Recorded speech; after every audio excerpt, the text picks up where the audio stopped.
Bagley. Harding. Johnson. Melton. Palermo. Rowe. Mr. President. Here. Please rise for remarks and the Pledge of Allegiance by Councilmember Melton.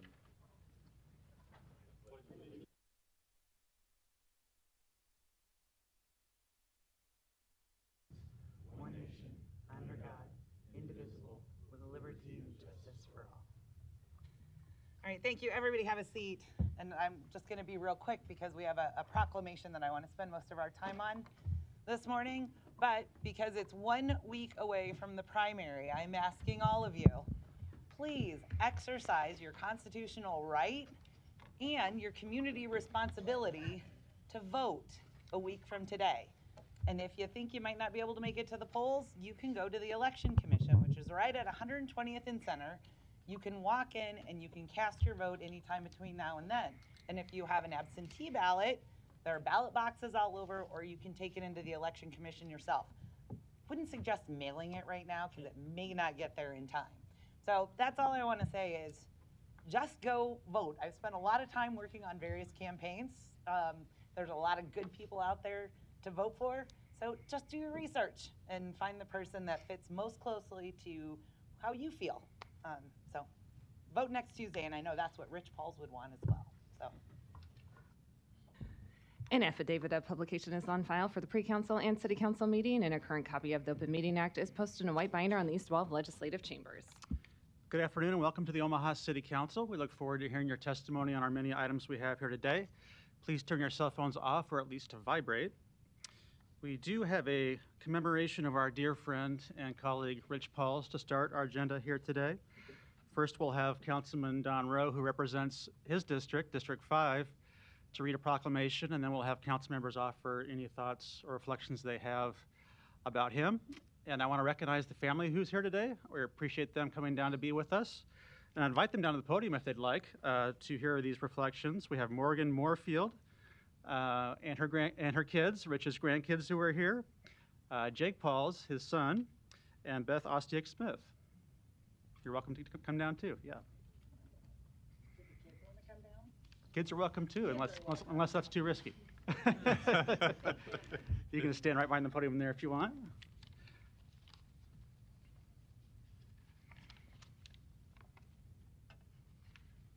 Great to see everybody. Well, it's an honor for me. I want to use the microphone. It's an honor for me to read this proclamation in honor of your father and your friend. Whereas Rich Pauls was born in Jewell, Kansas in 1943, received his doctorate of education from the University of Nebraska, Omaha, and lived in Millard for many years. And whereas Rich was the founding principal of Aldrich Elementary and served as an administrator of the Millard Public Schools for 32 years, remaining a strong advocate for education and always brought energy, vision, and innovation to inspire students to learn. And whereas Rich was first elected to the state legislature in 2004, serving 2 terms from 2005 until 2013, and was reelected in 2021, and was a member of the Banking, Commerce, and Insurance Committee, the Revenue Committee, and the Education Commission of the states, and sponsored legislation which doubled the amount of state sales tax that convention centers and arenas in Omaha, Lincoln, and Ralston can collect. And whereas Rich served 2 terms on Omaha's City Council from 2013 until 2020, representing District 5 in Southwest Omaha, ensuring his constituents in Millard could count on him to act on their behalf, often focusing on the nuts and bolts of city government, including potholes, street repair, trash collection, asking unpopular questions before making decisions and voting.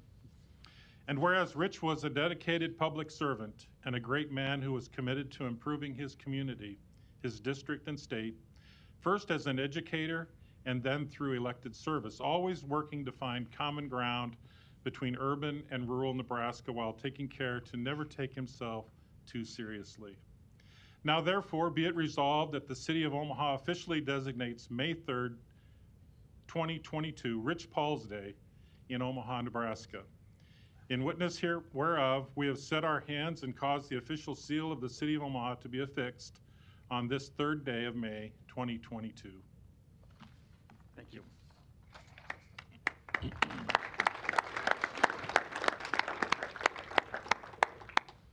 Councilmember Melton, you're recognized. Thank you. I had the great pleasure of serving for almost 8 years with Rich on the city council.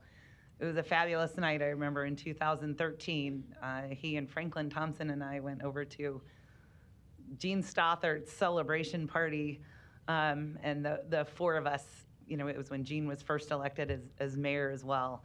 And, you know, we just embraced, we had a great time. I still have the picture of the four of us, and I think Jean still has that one up in her office today. It was just a great, exciting time. And I spent many years talking to Rich. He used to give me a hard time. In fact, one of the things, he was always known for wanting to get rid of tax exemptions down in the legislature, and he always would point at me and he was like, the lawyers need to be first, Amy. The lawyers need to be first. And, you know, he just always made me smile, no matter what. We could even be having a tense conversation or disagreeing on something, but Rich was always able to break the ice. And when he would when it was his turn to give the talk at the beginning of council meetings, he always had props. I think we had glasses. I think I still have those. I should have brought them out here. He gave us glasses because he said that we might need them because we didn't see all the small print and all the things that were attached. And Rich always printed out the attachments, and he had them, and he was always reading them and paying attention. But he was a great servant through his whole life, just as a teacher, as a principal. And I know when he was running for the legislature, all the young Republicans, this mass group, everyone wanted to be on Rich's campaign because they loved Rich. They just interacted with him because even though he was a lot older than they were, he just really connected. And I think that's how I'll always remember Rich. And it won't be, I did show it, but he was such a jokester. Pete Festerson will remember this, but we came in, I think it was 2015. It was within that first year or two. And there was this giant blow-up turkey. It's literally the size of a garage. So I'm gonna show this to the boys, and I wanna get your address because I wanna send it to you guys. I've been putting this turkey up. We named him Richard, and we put him up outside on Thanksgiving every year. And by the way, this turkey took up my entire office in city council. When I went walking in, he had it blown up, and I just started laughing, you know, and it said like, happy birthday, Amy, to like my favorite turkey or something like that. That's what he called me. He just always was a dear guy. And so I just sent him a picture of this past Thanksgiving. Said, happy Thanksgiving, we are still enjoying Richard. And his response was, like that problem child, I never go away. Enjoy the day. I'm gonna miss Rich. I really enjoyed serving with him, and I really am sorry for your loss because he brought a lot of joy to all of us. So now I'm gonna start crying. Thank you. Councilman Rowe, you're recognized. Oh, thank you, Mr. President. I never did have the opportunity to serve with Rich, but he served for my family. And I'm just thankful that I voted for him every time he ran for office, whether it be in the legislature or city council. He was my guy. He lived up the street and always represented our district, Millard and Southwest Omaha, well.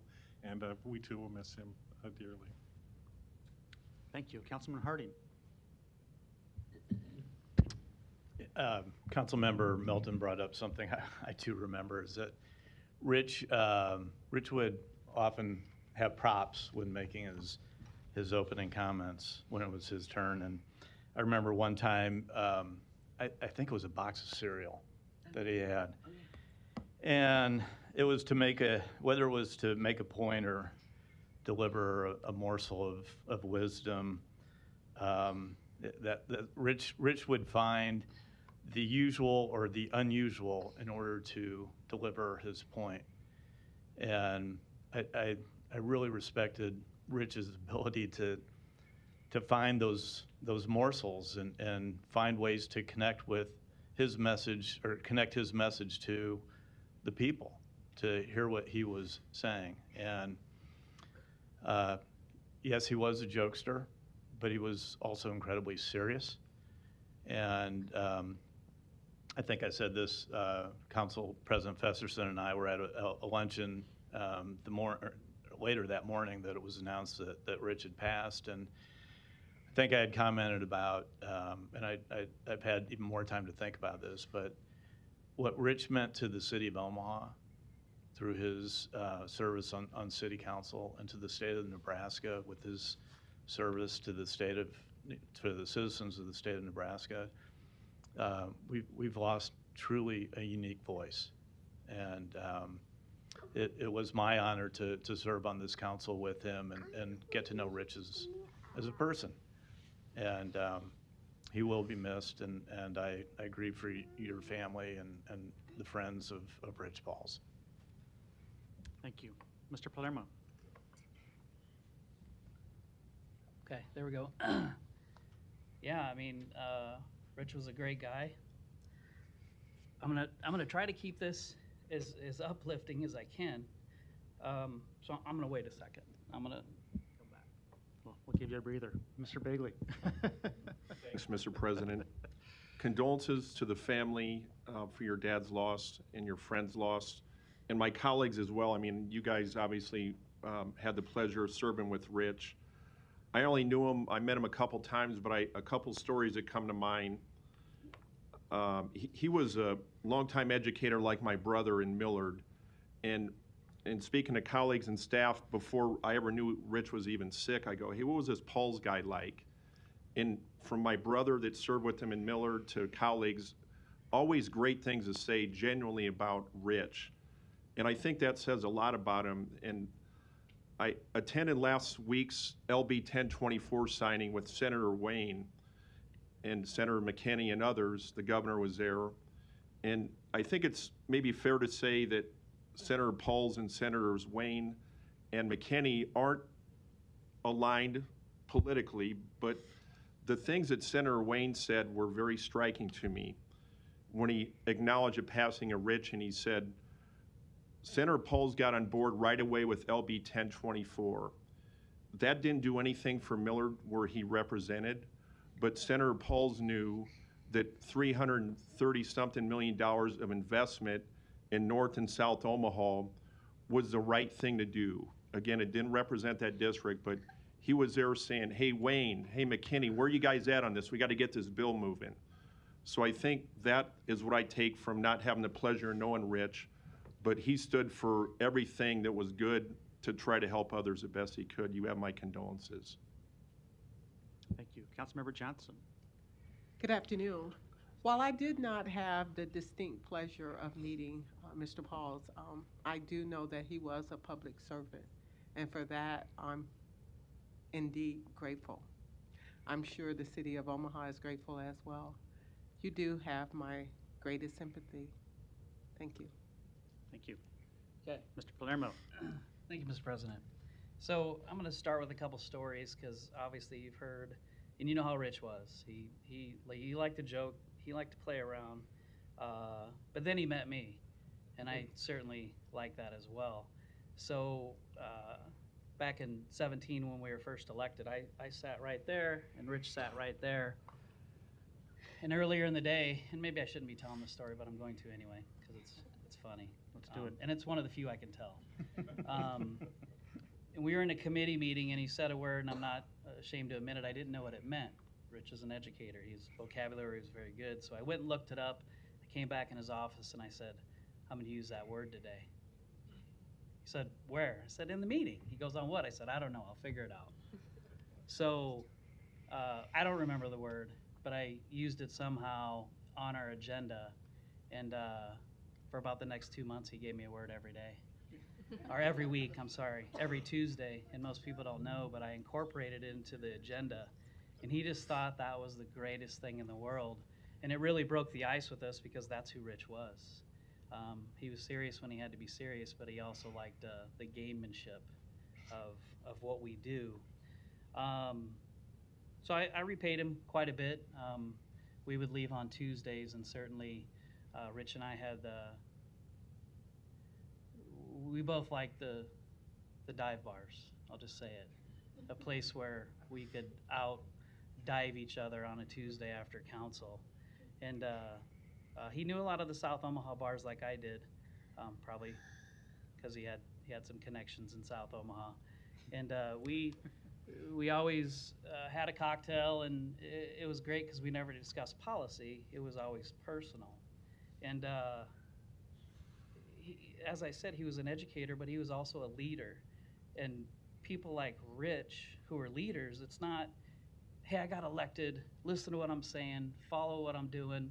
It was the human qualities he had as a leader that really drew me to him. And if you knew his story about how he grew up, a lot of challenges, high poverty, he overcame a lot of stuff. And it wasn't that he was an overachiever, he was a born leader. And he had them qualities that really made him survive in life. And obviously he did that through Millard Public Schools. Obviously, I don't think he ever lost an election. He was reelected a lot for many different offices because everybody liked Rich. And that's what we really need this day and age, is the human qualities of being leaders to make decisions for the better of our city. I will tell you, one time we left a dive bar and he was gonna head back to Millard, and we were both hungry, and I said, well, Rich, just come over to my house. You know, my wife, she expects you're gonna be there. You know, we're gonna eat, we got a plate ready for you. And he's like, no, I'm not gonna intrude. I'm not coming over. I'm like, no, my wife Aubrey knows you're coming. Come on over, Rich. You know, let's have a cheeseburger together, whatever the family's having. I didn't know. She didn't know we were coming. And if you know Rich, I mean, he's kind of set in his ways. He liked his places. He liked his things. And we show up, and my wife Aubrey's like, hey, Rich, I didn't know you were coming. Let me get a plate for you. And he looked at me, and it was that look right there that sealed the deal, that for the remainder of the time that we were together, that it was game on for us. And again, it's people like Rich that make this thing we call life move on. Chris Jerem said it best. He always said, well, it doesn't matter what we want on the agenda, it's what P Square wants, because P Square has the votes, which was Paul's and Palermo on certain items we have. And but the problem was Rich would never tell you the way he was voting, so it made it tough. Although we think we had the upper hand, we really didn't know. There's no doubt we have best friends in different facets of our life, and Rich was truly, if those here didn't know, he was my best friend on the council. Thank you. Thank you. I would just finish by saying it's great to have you here, especially the grandkids. And Jake, I have to say the likeness is amazing to your dad. I can really see him living on through you. And I would just add, Rich, of course, was a dedicated public servant, both an elected official and as an educator, and that was very apparent. Anytime an issue involving kids came before the council, he was super engaged on that and got it from the very first moment. He did enjoy stirring the pot, and he was unpredictable, but always the voice of reason, and had a great sense of humor, too. He did love to have a drink in a dive bar. He did love to meet constituents in greasy little diners. I think every week he would always tell us a story about that. He always had the most colorful socks all the time, and definitely a jokester, but always fought for the little guy, and especially for small business. I know he felt strongly about that in everything he did. And I know he loved the city council, but I know he really loved the legislature. And so we were all sad to see him leave here, but pleased he was reelected to serve in Lincoln. And I know upon his return, he decried a little bit the polarization he found in the body. And I think that's a message for us all, too. He was a voice of reason and moderation, and I think that was an important point he was making by doing that and serving those last couple of years in Lincoln. And he had a major accomplishment just in the last few weeks for the city of Omaha. Our priority legislation this year was a financing mechanism that funds the CHI Health Center. And his bill passed and will allow us to expand that facility and renovate that facility for many years to come, as well as provide additional funding for North and South Omaha projects through what's called a turn-back mechanism. So we were very grateful for his work on that, and it was neat to see that get accomplished just in the last few weeks. The last thing I would say is I also want to thank him for introducing me to Saving Grace Food Rescue. and that's where Beth and I do some work. I serve on her advisory board, and Rich, I think, preceded me and convinced me to join Beth and do that. This is a very worthy nonprofit in the metropolitan area that feeds the hungry and prevents food waste. A really important mission that Rich and I found very worthy, and I'm pleased to continue to serve on that, and we'll be thinking about him when I do. So with that, I know the family does not want to speak today. A few words, maybe like their father, but we do want to thank you for being here, and I do want to present you with this proclamation, and we want to thank you for sharing him with us. Thank you.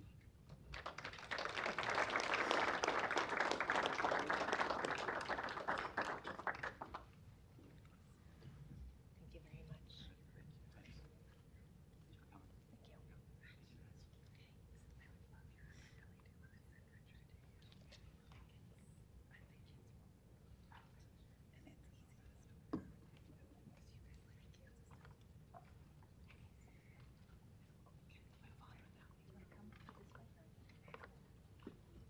Madam Clerk.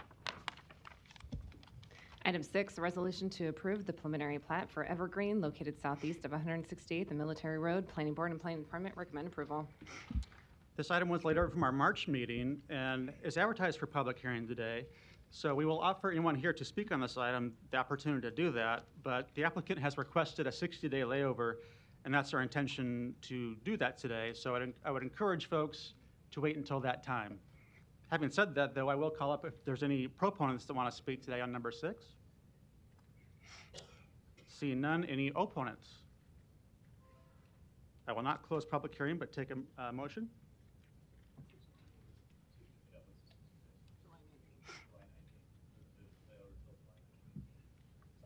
Motion and a second. Roll call. Bagley. Harding. Johnson.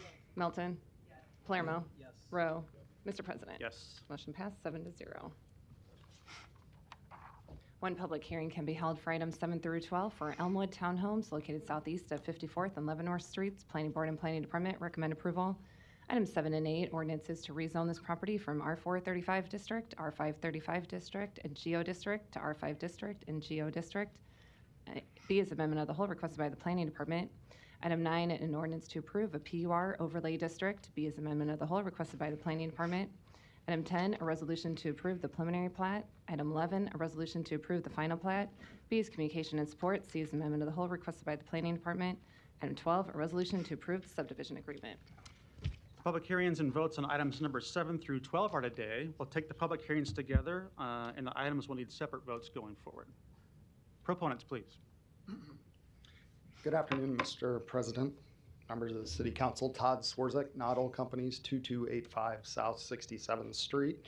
I'm not sure how much you want me to explain the project, considering the TIF vote was a couple of weeks ago, but I am here to answer any questions that you might have. Okay. Thank you. Any other proponents today? Please come down.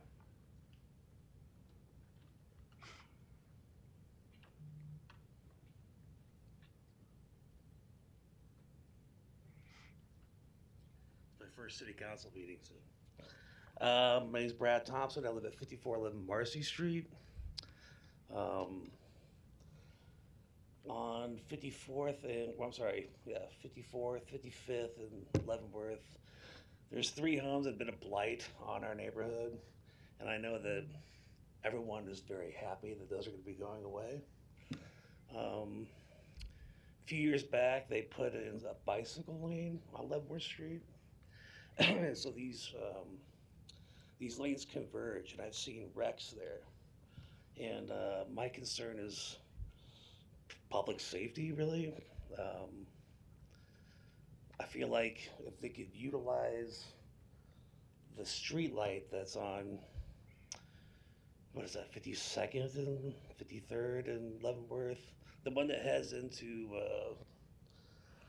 what's the Maxine Walker building? Yeah. I think it would be a much safer thing. Also, because the way it's laid out, if the residents come in, and there's like 19 units, I think, if they come down 55th Street in the wintertime, I watch cars slide back It's kind of dangerous. My only concern, like I want this project to go through, it's just I don't want to see people get hurt. And I feel like I just have to say my piece with that. Okay, thank you. Thank you. We'll see if that can get addressed. Any other proponents today? Seeing none, any opponents?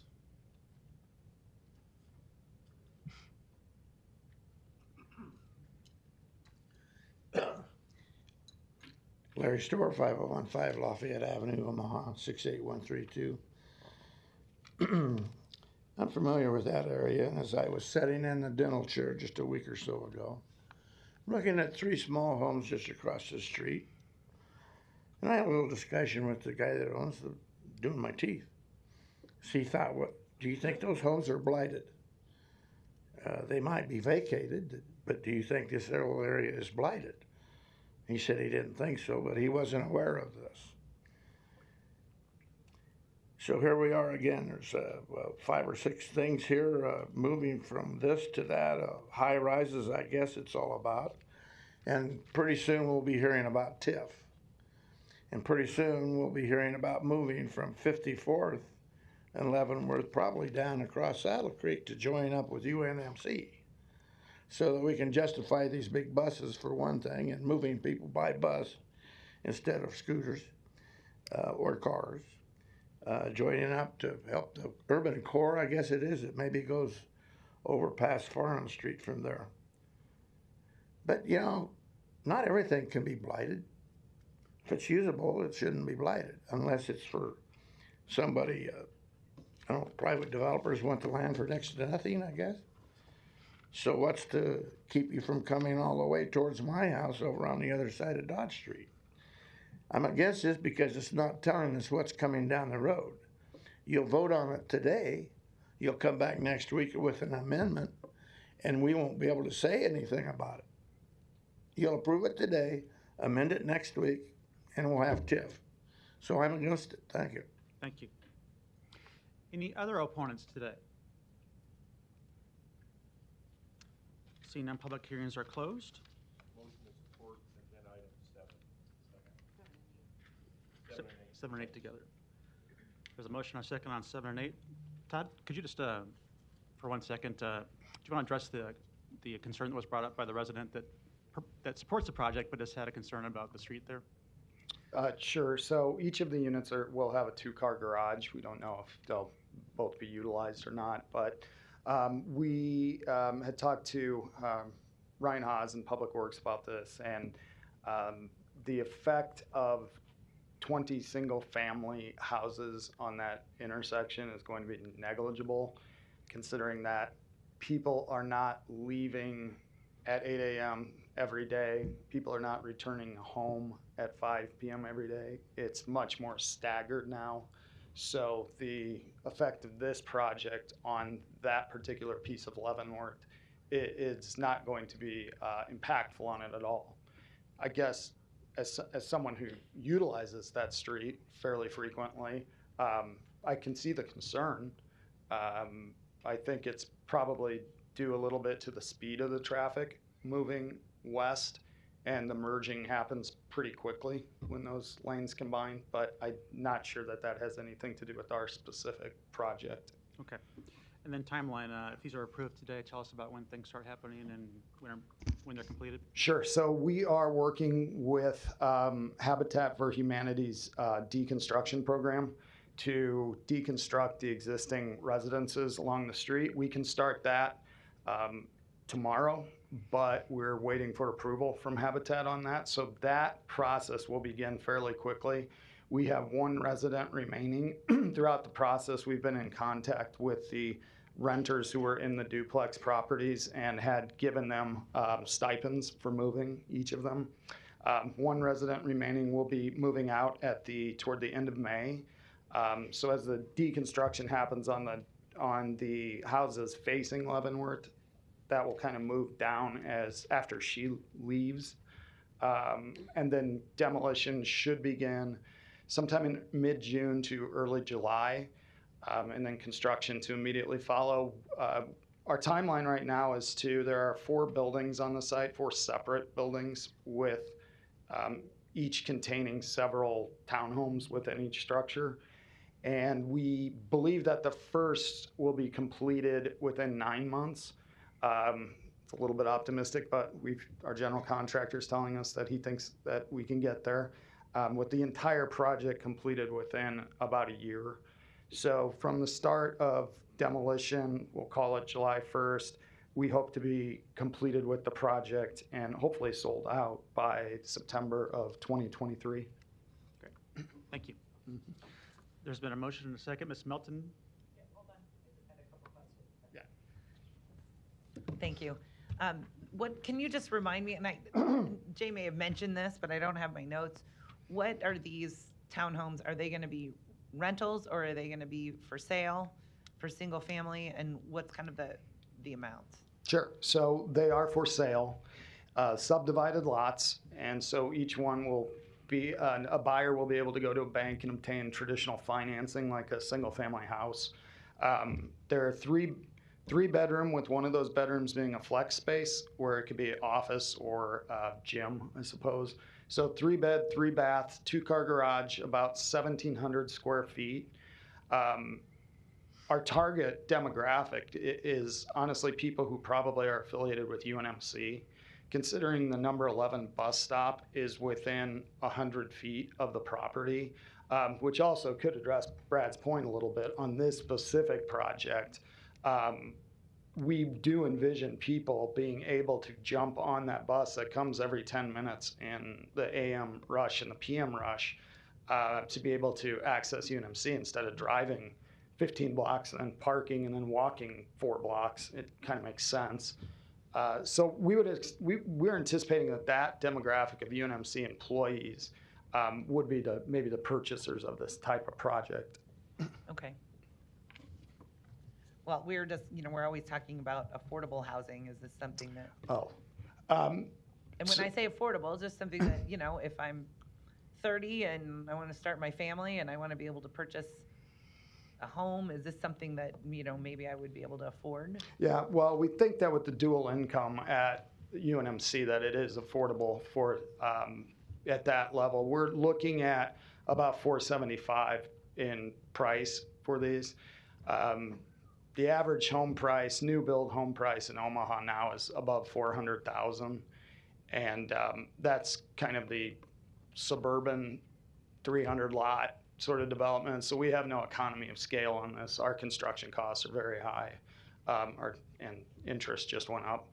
But we're at about that 475 mark, which is not unusual for the houses north of Leavenworth all the way through Dundee in that general area right now.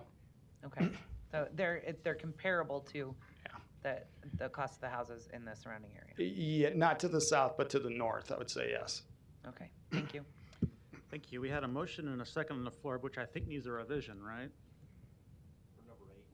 Number 7 and 8. 7 and 8 together for the amendment of the whole to support 7 and 8. Thank you. Motion and a second. Roll call. Bagley. Aye. Harding. Johnson. Melton. Palermo. Yes. Rowe. Mr. President. Yes. Motion passed 7-0. Is there a motion on number 9? A motion on number 9 to support the amendment of the whole. Roll call. Bagley. Aye. Harding. Johnson. Melton. Palermo. Yes. Rowe. Mr. President. Yes. Motion passed 7-0. Number 10. Motion to support number 10. Roll call. Bagley. Aye. Harding. Johnson. Melton. Palermo. Yes. Rowe. Mr. President. Yes. Item 10 is approved 7-0. And number 11. Motion to support number 11, amendment of the whole. Roll call. Bagley. Aye. Harding. Johnson. Melton. Palermo. Yes. Rowe. Mr. President. Yes. Motion passed 7-0. And number 12. Motion to support number 12, and I just wanted to comment if I may. When this process started, there was some outreach from constituents and the Exarban Elmwood Neighborhood Association. And I want to commend Mr. Noddle, whose development this is, and Todd as well. I met with you in your office early on and helped me understand what was taking place in the process of this. And Ms. Bauer, the president of the Exarban Elmwood Neighborhood Association, sat down with Mr. Noddle and your team and worked out some things that they wanted in this project, and you guys included that. So I think that's a good example of the neighborhoods having some dialogue with the developer and trying to get things that will fit in that they thought that they liked. So I appreciate your efforts on that. Thanks. Motion and a second. No further lights. Roll call. Bagley. Harding. Johnson. Melton. Palermo. Rowe. Mr. President. Yes. Item 12 is approved, 7-0. Item 13, an ordinance to amend the boundaries of the MCC overlay district to incorporate into that district the property located at 6603 L Street. Planning Board and Planning Department recommend approval. Public hearing and vote on number 13 is today. Proponents, please. Seeing none, any opponents? Public hearing's closed. Roll call. Bagley. Harding. Johnson. Melton. Palermo. Rowe. Mr. President. Yes. Item 13 is approved, 7-0. Item 14, an ordinance to rezone property located at 1808 Sailor Street from GI District to R5 District. Planning Board and Planning Department recommend approval. Public hearing and vote on number 14 is today. Proponents, please. Seeing none, any opponents? Public hearing's closed. Motion to approve. Motion and a second. Roll call. Bagley. Harding. Johnson. Melton. Palermo. Rowe. Mr. President. Yes. Item 14 is approved, 7-0. Item 15, an ordinance to rezone property located at 2316 Madison Street from GI District and HI District to GI District. Planning Board and Planning Department recommend approval. Public hearing and vote on number 15 is today. Proponents, please. Seeing none, any opponents? Public hearing's closed. Roll call. Bagley. Harding. Johnson. Melton. Palermo. Rowe. Mr. President. Yes. Item 15 is approved, 7-0. Items 16 and 17 can be considered together for property located at 10910 Mill Valley Road. Planning Board and Planning Department recommend approval. Item 16, an ordinance to amend the boundaries of the ACI 3 overlay district to incorporate this property into that district. Item 17, a resolution to approve a large project special use permit to allow development over 10 acres in size. Public hearing and vote on number 16 and 17 are today. Proponents, please.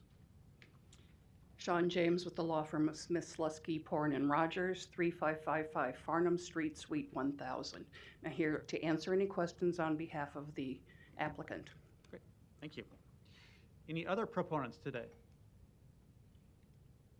Seeing none, any opponents? Public hearing's closed.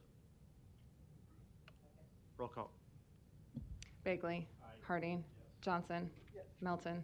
Palermo. Rowe. Mr. President. Yes. Motion passed, 7-0. Item 18, to consider a Class C liquor license for Wave Bistro located at 4002 North 144th Street. Public hearing and vote on number 18 is today. We have the applicant by Zoom. We'll get you off mute here in a second.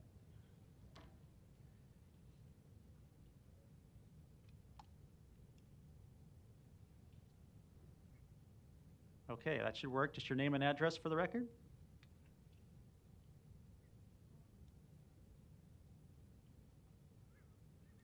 Let's see, we're having a hard time getting your audio there. One more second, we'll try it again.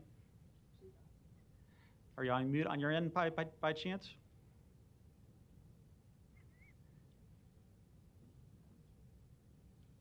It doesn't seem like it, but we'll do this. We'll keep moving. We'll see if we can't fix the audio situation. But we know you're the applicant, and we have your address. We know you're present. So I frequent Wave Bistro. Actually, I enjoyed a fabulous dinner with my husband and son there on Thursday night. They're just looking for an upgrade. So they're there, and although they're on mute, I would support if you would leave it open, ask for any opponents or proponents, even if we can't hear them. They're great owners. They're extremely friendly. Their service is fabulous, and their food is good. So if you ever want to come out to Westo off 144th and Maple, they're just looking for an upgrade. So Agreed. Any other proponents that want to speak today on number 18?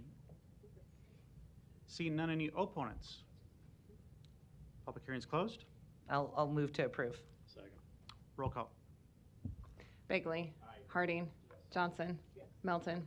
Palermo. Rowe. Mr. President. Yes. Item 18 is approved, 7-0. Thank you, it was approved. Item 19, to consider a Class C liquor license for Charlie's on the Lake located at 4150 South 144th Street. Public hearing and vote on number 19 is today. Also, we have the applicant by Zoom. We'll get you off mute here in a second, I think. Okay, try that, Steve.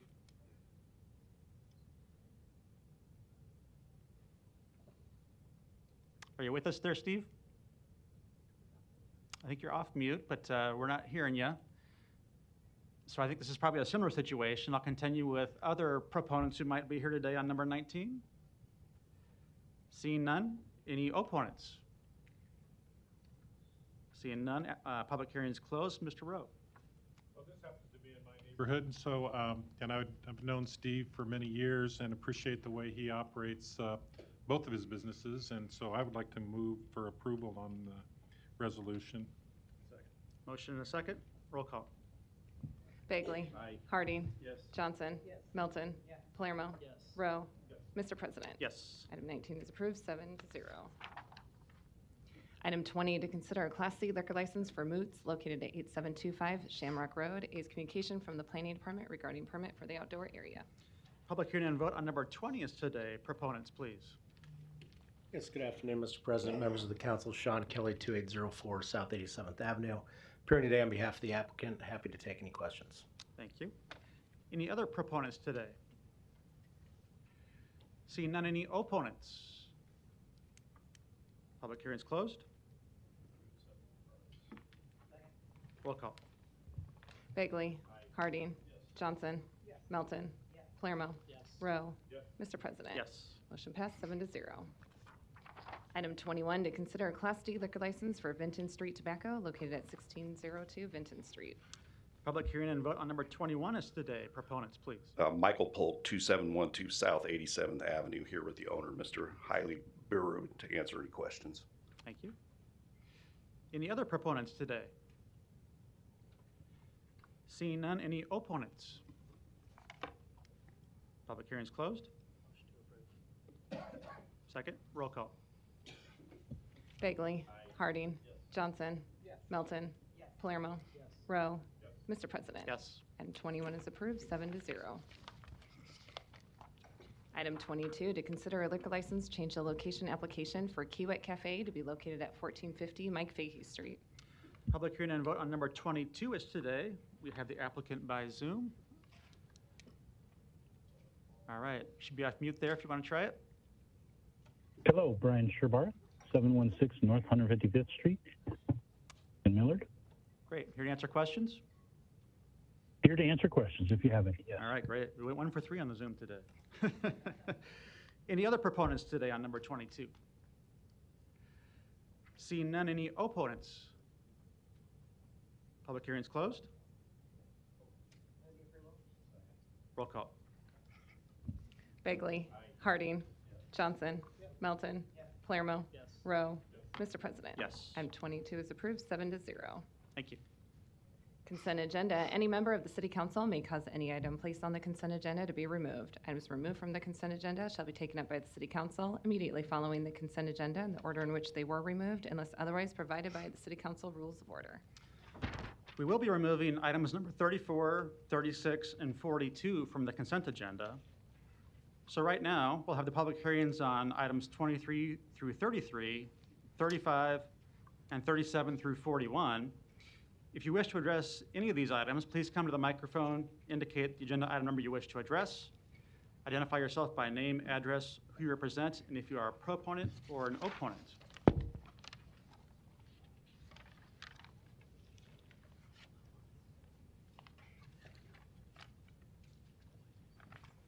Larry Store, 5015 Lafayette Avenue, 68132, Omaha, 68132. A little hard of hearing. Can't hear you, Pete, because I'm behind the counter. I'm not sure which ones you're pulling out. We pulled off 34, 36, and 42. Okay. I am opposing number 33 for now. Number 37, and maybe a few others, we'll see.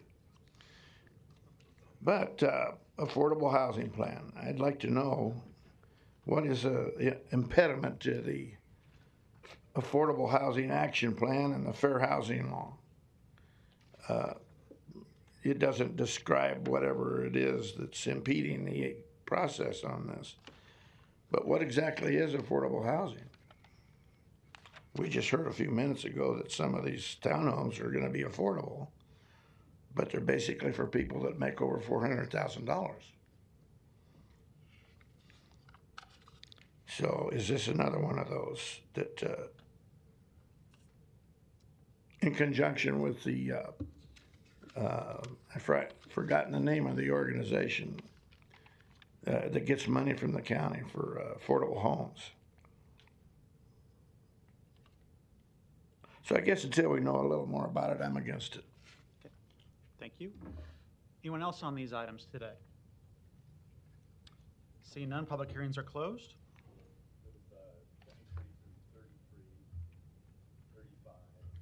37 through 41. Thank you. I'll second that. Ms. Melton has her light on. Thanks. I just wanted to make it clear because I did get a couple emails on number 33, the Affordable Action Plan. And just this morning, I got the email that listed the 7 locations where they're going to have public meetings. And Mr. Fansel, I don't know if you want to address this, but part of coming up with the plan, which we're, by the way, mandated to do by state law, we have to have the plan submitted or we'll be in violation of the law. So if you're against it, you need to go complain to the legislature because they're the ones that are making us do it.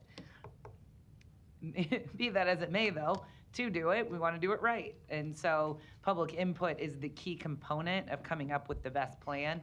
So they have scheduled 7 meetings throughout, 1 in each one of our city council districts. Mr. Fanslaw, do you want to add anything to that? Dave Fanslaw, City Planning. You're correct and accurate on your assessment of why we're doing the open houses, and the first one was last night. It was in Councilman Begley's district. I believe he was in attendance. We have one, we had one yesterday, we have one tonight, we have one Wednesday night and Thursday night. We have 2 next week and 1 the following week for open houses for people to come in and ask questions. There's no presentation. It is just at an open house. We have tables set up where the public can come in and ask questions and get some answers to any questions they might have. We also have listening sessions and smaller group sessions with experts in the industry, developers, builders, engineers. So we're trying to touch all parts of the community as we go through this process. And so the open house, will you accept comments too? Yes. And so where can they find, I mean, I have it in my email, so anyone can contact me, but is that on the Omaha City Planning's website? It is, yes. So if you just Google Omaha City Council, go to the planning department, you can find a list of all those locations and the times? Yes, you can. Okay, I just wanted to bring that out there and let more people know that there's a lot of public engagement in regards to this plan. So thank you. Thank you. Mr. Begley, you're recognized. Thanks, Mr. President. Councilmember Melton, I appreciate you bringing that up. I did attend last night at UNO, and I encourage, that was the first of the 7 they've done. And there was subject matter experts. They had great displays and lots of question and answer sessions for each of the tables that were set up. So I think it's a good process if people want to get educated on what this is all going to look like. They can take their time and answer any of your questions. So again, I encourage the public to attend these, and lots of good information, and we're all learning this, but I think that's a good step, one of many that we can all take part in and have our voices heard, and then they'll put this thing together and it'll get to the council in time. But I commend everybody that was there last night. It was in spite of the rain, it was a well-attended event. Thank you. Thank you. Now for the lights, there's a motion and a second to approve items 23 through 33, 35, and 37 through 41. Roll call. Bagley. Aye. Harding. Johnson. Melton. Palermo. Rowe. Mr. President. Yes. Motion passed 7-0. Item 34, a resolution to approve amendment number 1 to the agreement with Match in the total amount of $11,167,861.19 for Match to administer and distribute ERAP funds to assist Omaha citizens with rental and utility assistance due to COVID-19 pandemic. Thank you. We have a public hearing and vote on number 34 today. We asked the Planning Department, Mr. Lukash, to give a brief overview of this item today, and so we'll start with him and proponents. Yeah, thank you so much. Bill Lukash, Omaha Planning Department. I have a guest here. I'll let her introduce herself. Heather Tomzak with Match 6001 Dodge Street. Yeah, and so what this is a while back, the Treasury made available another round of funding for the Emergency Rental Assistance Program. We asked for $22 million. We received just over $11 million, $11,167,000. These funds can be used until September of 2022, unless the Treasury decides to extend that until the end of 2022, so December of 2022. Not to be confused with ERA2 funds, which have a longer shelf life of 2025. Match would operate this program as they've done. So far, we have used over $50 million of our total of $100 million given to the city of Omaha. That's kind of an overview. Any questions, I'd be happy to answer them. Thank you. Yeah. Do you want to add anything? No. Okay. Okay. Thank you. Other proponents on number 34. Excuse me. Luis Jimenez, 2709 Dewey Avenue. I support this federal funding. Accept the money so you can help the residents here. I think it's a modern miracle that the U.S. Senate would dole out money like this. I think everybody has responsibility, and I think your responsibility is to approve this funding and also see if you can get more funding to respond to the pandemic. Thank you. Thank you. Other proponents?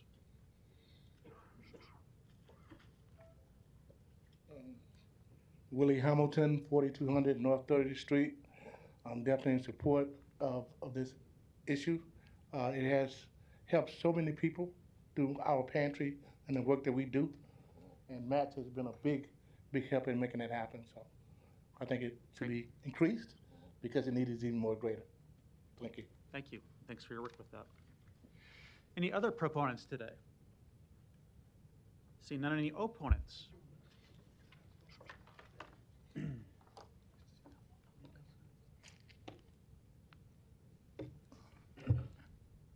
Donnie Johnson, 4928 North 52nd Street, the Johnson Equestrian Foundation, North Omaha Concerned Citizen Foundation. We have a problem with the fundings that's not coming into North Omaha. And last time I talked to you, Mr. Fredrickson, you was telling me about Jocelyn Castle. And can you set aside some money to upgrade Jocelyn Castle? I spent the summer there studying some Thomas Edison programs. So we're having some problem with the funding of our community. So can you someone start directing some money that direction? Thank you. Any other opponents today?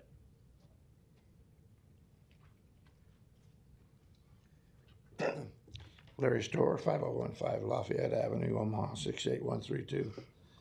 I'm basically opposed to this because it doesn't say how much of that money is going to go to the people that need rent or utility assistance, and it does not say whether any of that money goes to people that own properties that are landlords, but they have to pay the utility bills and they have to pay when renters leave or evacuate. Is there any money for landlords? Thank you. Thank you. Any other opponents to number 34? Public hearing's closed. Mr. Bagley, you're recognized. Thanks, Mr. President. Bill, quick question for you. Sure. And I know we ran through this morning in pre-council. So the 11,100 and you're going to make me get my glasses. 167,000 and change. That's on top of the 50 million we've already got, correct? Right. This is an amendment to that $50 million agreement that I think was passed in February of 2022.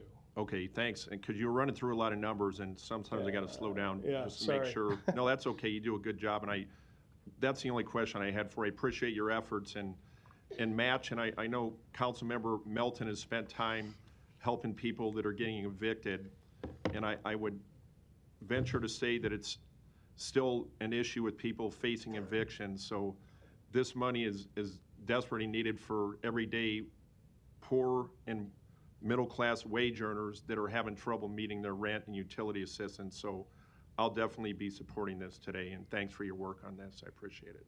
Thank you. Ms. Milton, you're recognized. And actually, now that you said that, I think just last week, I think last Wednesday, there were 48 cases scheduled just on one day. I mean, so I'm just giving you, it's a couple hundred a week, I think, is what they're averaging at this point. I hope to get back to doing that, but I just wanted to be clear. So when you apply for match funds, it has to go through both the renter and the landlord have to fill out information. Once that information, and by the way, thank you, Match, for making it easier for people to do it with their phones and take pictures. So you don't have to have a fax machine or have to scan. You can take pictures, but it requires both. And then the money is paid directly from Match to the landlord. All of the money goes directly to the landlord or the utilities. It does not go to the person. It gets paid on behalf of the person. So that's, I think there may be some exceptions if you're getting into, but if a landlord's owed money and we're trying to keep them in, it goes directly to the landlord. Correct. When you have both of them. If you're trying to get maybe into a new place, we also, what we're trying to do is use some of the money to help with maybe storage and moving and some of those secondary expenses. Correct. So that's, I just kind of wanted to be clear when we say, this actually helps both renters and landlords who both owe money because it just costs money to live and keep a shelter over your house, and the landlords have mortgages that they've got to pay too. And if the landlords can't pay their mortgage, then they're getting foreclosed on, and then those people are getting evicted as well. So really what we're trying to do is prevent homelessness and try and keep people where they are. But also, once you've been approved once, we are allowing a second time at this point, but it's not something that's just continual that somebody can just live on, which I think some people had made those comments that somebody is basically, you're just paying for it in perpetuity. Then it's not happening that way. No, there's a set time frame. You can only get 15 months of total assistance, 3 forward and 12 in arrears. Okay, and I just wanted to be clear because we've had those cases where they can't use the match funding again. And I also wanted to be clear that this isn't approving the acceptance of the money. We already have the money. The Omaha has the money, so the city accepted it. And so now all this is doing today is saying where it's going to go so that we can give it out, because the city is not doing it. What we've done is contracted with Match to provide that service for us because they already have the system in place, and it would cost the city of Omaha a lot more money if we just duplicated what Match already had. And I think Match has done a great job about making sure all the paperwork is filled out from both sides and making sure the money is going where it has. You're very good at checking up on that because I've actually seen it firsthand. So I appreciate the efforts so that we know that the money that is being spent the way it should be. And by the way, it's also, we can't use the money for anything but what the federal government allows us to do. It's just for a very limited purpose. It can only be used for rent, utilities, and some prevention of homelessness. I mean, we have a little bit of a window of what we can use it for, but for the most part, it's just on a list of specific things that we can use it for. So it can't be used for anything else. Correct. So thank you. Mr. Palermo, you're recognized. Thank you, Mr. President. I had asked a few questions in pre-council. Bill, did you ever get any information? Thank you for asking those questions. Heather did actually put some information together to share with you today. So if Heather, you could talk over that a little bit. I can. So I believe you requested information on how much we've spent. In regards to utility, OPPD, we've spent 2.1 million, a little over 2.1 million. MUD, we've spent 1.7 million in regards to the utility assistance. We are currently actively working with both parties to get an efficient way to process disconnects at this time. So that's still to come. We're still working on that. Okay, thanks, Heather. Let me back this up a little bit for those that weren't there. So this certainly isn't about the approval of this. We certainly know it's needed. It's the administrator And there's two parts. There's a rental part, which you got a roof over your head, which is most important, but there's another part of that as well, and that's your utilities, your gas, water, and your electricity. Because we don't live in a third world country here, and we should be able to help those that are in need for this assistance. But my question all along has been in communication with the providers we have in the area, and I'm not calling them out, but it is what it is. It's MUD and OPBD. They're the only two we have here, unless you get further out of Omaha. And my question all along has been the process. How do people who show up to the window that say, I don't have money to pay my utilities, help me? Are they guided to another window? Are they given them a form? Walk me through the process of how this works with Match. So yeah, so I can talk to that because I came from United Way 211. So all of the client support entry, like the customer service reps, are at both MUD and OPPD, are educated on the different various resources in the community. So it's not just one resource that they're referring to.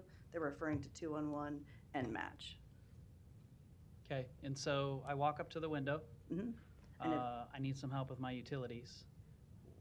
What do they give them a piece of paper? Is there another window to go to? How does this work? Yeah, they basically just give them the resource that they need to go and contact United Way at 211 or go online and apply through matchconnect.org. So it's primarily the 211 resource that is given. Okay. And those individuals help walk an individual through the process of if it's just a utility application or if it's a financial request for the rental assistance. How long does that process take? Seconds if they call 211.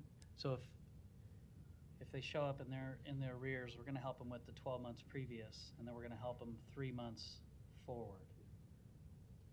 So specifically for utilities. Yeah, I want to talk about utilities. Yeah, okay, yeah. So that's completely separate now from the process. So it doesn't go through a financial request. So if it's only utilities, we're able to process those quicker. And if they have a disconnect, then we're able to do a promise to pay through the match.com or Match Connect email. So then they'll be notified if we have a person that has a disconnect that we can stop that disconnect. So if I show up, and I'm not beating you up over this. No. I completely understand. People want to know. We have. Look, here's how this works. You can have the money, but it doesn't mean it's that easy. There's still a process. So, and that's what I'm trying to figure out. Because I know with reaching out to the utility companies, we're still shutting people off. And that's discouraging because this rental assistance and utility assistance has been here in place, money in the bank, for a long time. Correct. So somewhere we're losing people along the way with either them not being aware that this is available or somewhere to where they show up, whether it's in the summer, you need some air, obviously you need water, you have kids, heat in the winter. Somewhere there's a breakdown of not getting the information out. And with 50 million before, another 11 million now. Are we using money for messaging on that this resource is available? So if I show up and I don't have gas and water in my house, I show up to the window, it's shut off already. How long does it take to get my gas and water taken care of, knowing this money's here available for me? Couple of days. Because we do have to ensure that the individual qualifies at a point. Okay. But that is removed again from those specialist cases. So we have a utility specialist that is reviewing those cases specifically. The disconnects are prioritized, so they review those in a different sense. It was great when we had the zip code proxy because that's helping us remove some of those barriers in regards to documentation for income so that we don't have to have that component. So if they meet the 4 criteria components of they live in the city of Omaha, they are the qualified, they live in that facility or location, and then the income zip code. So And then they're able to either get a promise to pay, which happens in seconds, because we all have communications with those set people at those utility companies that can turn it back on. Okay. Is there a MUD is a little bit, it's not as quick of a turn on that OPPD. OPPD can flip a switch. Sure. MUD is a little bit longer of a turnaround for disconnects, unfortunately, if they're already in shut off. So is there two different people for the rental aspect and the utility aspect? Or do you show up for rental assistance and it's also check a box because I need utility assistance? It's a separate process for utility that is streamlined. It's still getting processed through the whole component. So there are in-person locations that can process the financial assistance, and then there's remote folks that are working on those cases as well. What's the balance of the first 50 million that was approved by the council? I think that last I talked to Match, we had spent approximately 10 million of that original 50 from February, that 50 million. So there's 40 million left, I'm sorry. Okay, I just wanted to make sure we weren't going to throw another number in there. So out of the 10 million, if you're saying 2.1 million went to MUD and or OPPD. vice versa, and 1.7 went to OPPD, so almost $4 million to utilities out of the 10. Well, I'm sorry. That's comprehensive. This is So- all time. This is the entire Correct. 50 million that we've already spent to this point. About $4 million has gone to OPPD and MUD. Correct. I think of the last quarter, out of the 50 million that we just got, I think it was Sorry, like, Bill, back me up. Yep. Because nobody's following the math, including me. How much money has Match received? And how much money has Match spent so far to reimburse MUD and OPBD? And you'll get the point I'm trying to make here on why I think there's a disconnect, literally. well, let me, what would I have to do? I made a little chart for you. And they only spent 4 on utilities. Where's the rest of the money?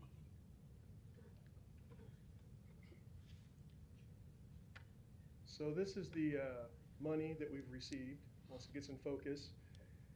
Quarter 1, 2021, we had $22 million of ERA1, which expires in 2022.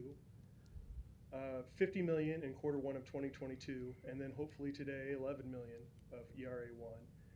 ERA2 back in quarter 3 of 2021, 16.98. So out of this total $100 million, which is here on the right, it's $4 million have gone to OPPD and MUD so far.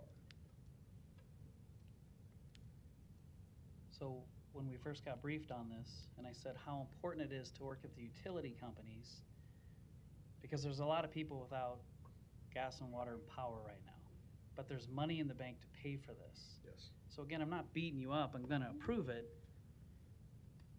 but where's all the money going if 4 million went to utility assistance and this is what's been spent? And there's people in this community right now that don't have utilities on, that are renters.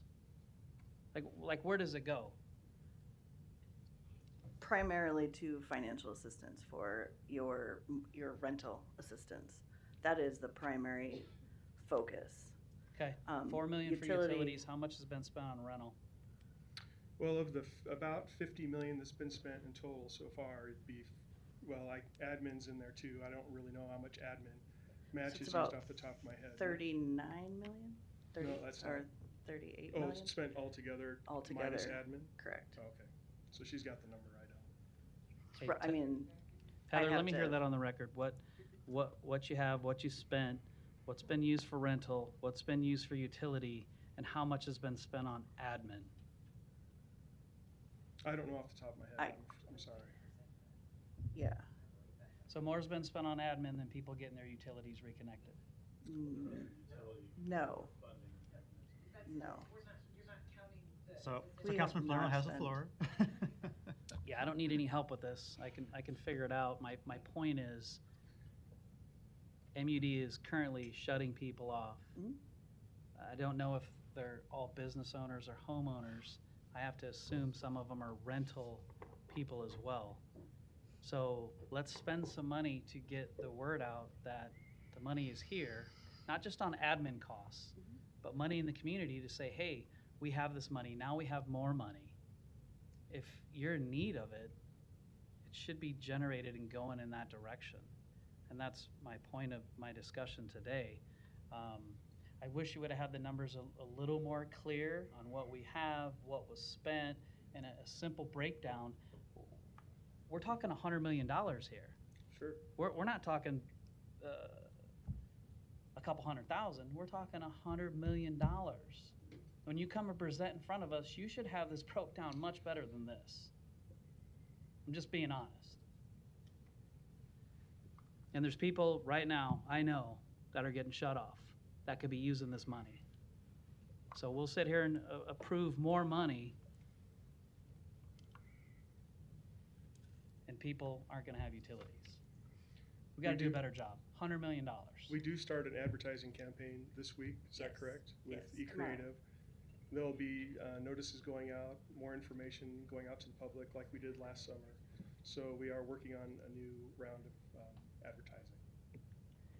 Money's available, you should be continuing to advertise, just like we have openings at the city, and we should continue to advertise there's openings at the city. You started with $22 million. As much money should have been spent on telling people it's there so it's able to be used, because the math isn't adding up. But I know it's for a good cause overall, but as people are listening, they're wondering, why only this amount for utility assistance?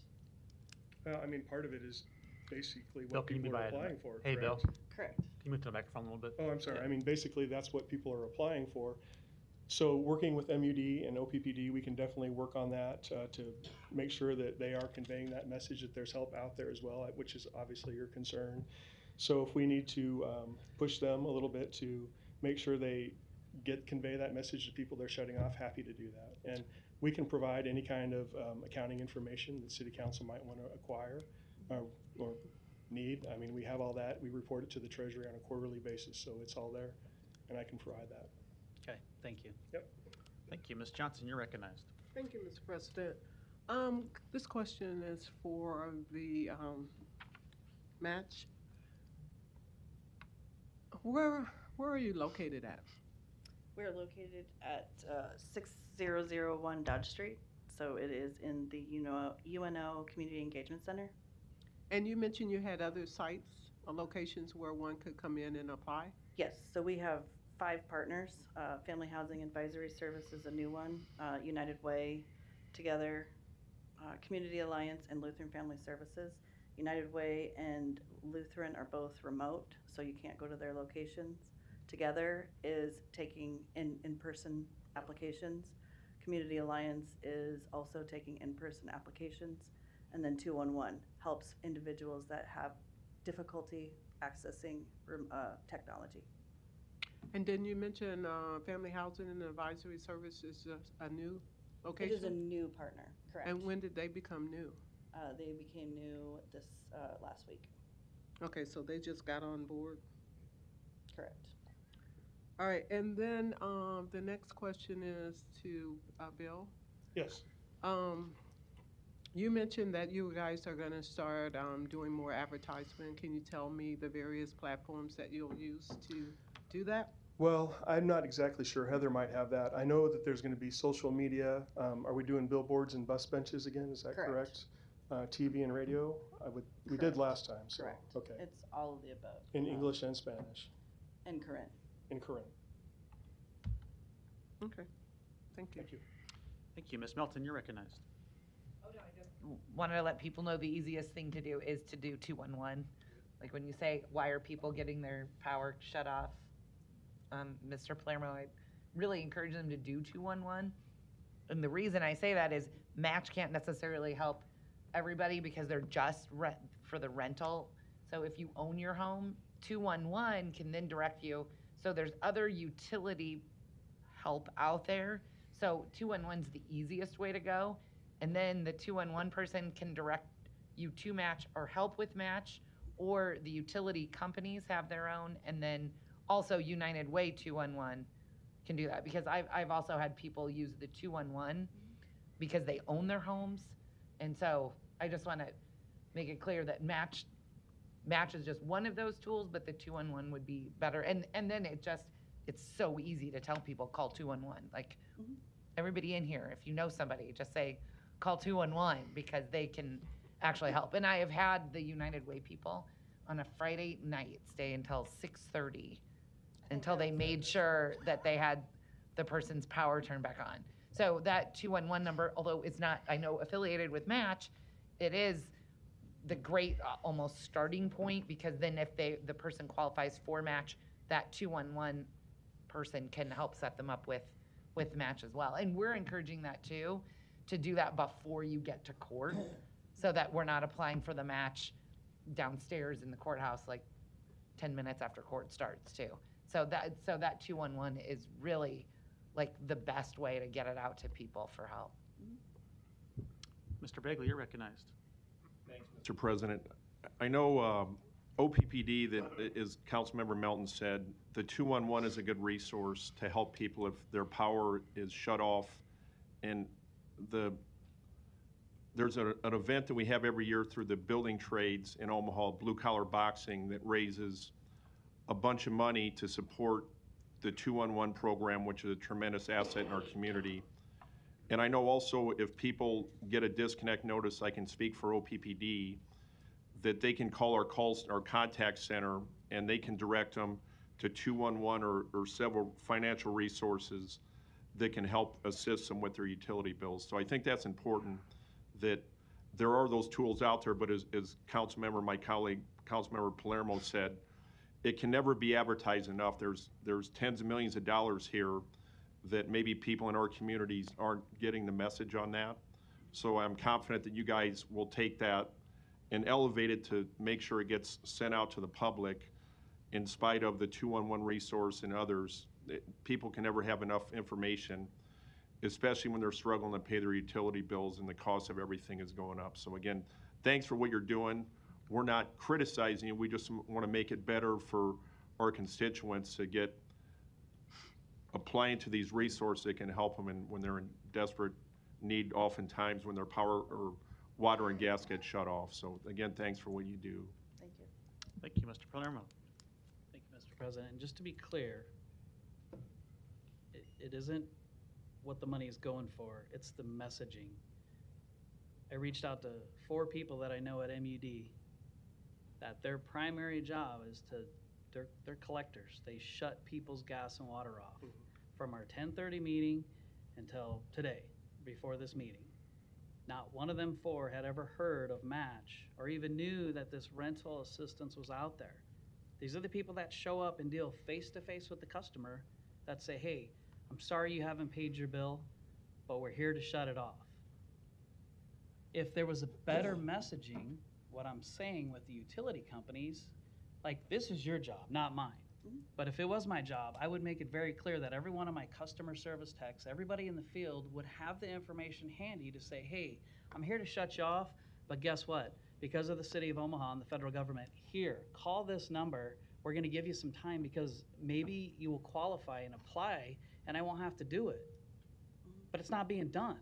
So there's a gap, and I'm trying to figure out how we close this gap. Now, this is the same thing that I brought up when this money was first available for Match. I said, what are we doing for communication with the utility companies? Well, we're going to be in communication with them. Well, you're not. We're not. And I'll say we're not, because we're approving this funding. It's that simple. Get a hold of somebody at MUD. There's one department, probably at OPVD as well, that takes care of shutting people off. They don't send somebody who does gas leaks to shut your gas and water off. They send a collector. That means there's a number of people that their job, their union job that they're required to do is to shut your utilities off. And if they don't know, then we're not doing it right. That's all I'm saying. It's that simple. Use the money where it's supposed to be used. I understand everybody has to keep their doors open and your lights on at your own place of business, but the money's supposed to be used for rental and utility assistance. And these techs out in the field don't know it's available. Thank you. I do think we can do a better job at that, it sounds like, and emphasizing utility assistance that comes along with this money, but I don't want it to be lost in this conversation that I do think the planning department and Match has done a great job with this program. When we look at the money the City of Omaha has applied for and received and is now dispersing, we successfully applied for 2 rounds of funding very early on, before most cities ever did. We applied for $50 million in state money that was declined by the state, and we said, thank you, we'll take that and apply for that money. We know we have those huge needs. And now this next $11 million is additional money we didn't anticipate but applied for because some other communities must have declined this money. So I do want to thank Mr. Lukash and Heather with Match for being on the ball and seeking those funds, because I think they have been very important and obviously are very needed in our community, given how fast you've received requests and how fast you've been able to disperse these funds, even if we can do a little bit better job with utilities and that rental assistance balance. So with that, the public hearing is closed. Is there a motion? Roll call. Bagley. Harding. Johnson. Milton. Palermo. Rowe. Mr. President. Yes. Item 34 is approved, 7-0. Item 36, a resolution to approve the nomination of John Beasley Street as a commemorative street name on 30th Street and Lake Street to Grant Street, from Lake Street to Grant Street. Public hearing and vote on number 36 is today. I'll take the proponents. I think we have some proponents and maybe some family members here that want to speak. Yeah, please come down. This is on the John Beasley Street renaming. Yep. Mr. Hamilton, you get to go first. Willie Hamilton, 4200 North 30th Street. John Beasley Theater has been an iconic theater for a long time. It was closed over in South Omaha. We thought we were going to move it over in North Omaha, but wasn't able to do that. But John has helped so many people of color get into the acting space that is phenomenal. And we believe this is a no-brainer to be able to get this street naming and get this thing passed. So I would like for you guys to approve this and get it done. Agreed. Thank you. Other proponents that want to speak today in favor of this? Seeing none, any opponents?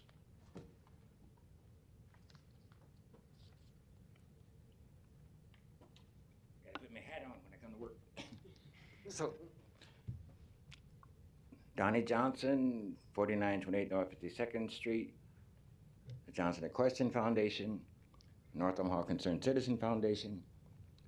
Mr. John Beasley been a great mentor for myself, but I want to go back for a second to Mr. Frank Brown when he named the park after Miss Gabrielle Union.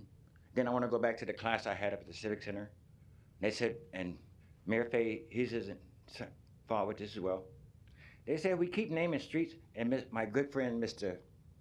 Gene Haynes, all these classes I took, they said when you name streets after people that's alive, on top of it, and they commit a serious crime, do you take the street name down or do you wait till they pass? It's been always a debate. So, but I think the last resolution of Mayor Stauffer putting some of those slumlords in jail might be the best solution to the other problem. So I think Mr. Beasley is a good man. If I was him, I would wait till I go inside the ground in case I make a mistake. Thank you. Any other opponents today?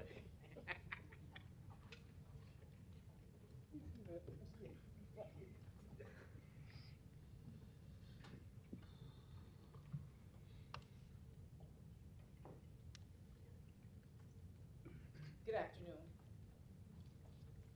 I'm Phyllis Mitchell Butler. I am an actor in this city. I'm not opposing naming the street, but I am questioning why the LaFern Williams Center has not been asked. The center in LaFern Williams Center has not been asked to. Why have they not asked to rename that street? I guess that would be my question to you.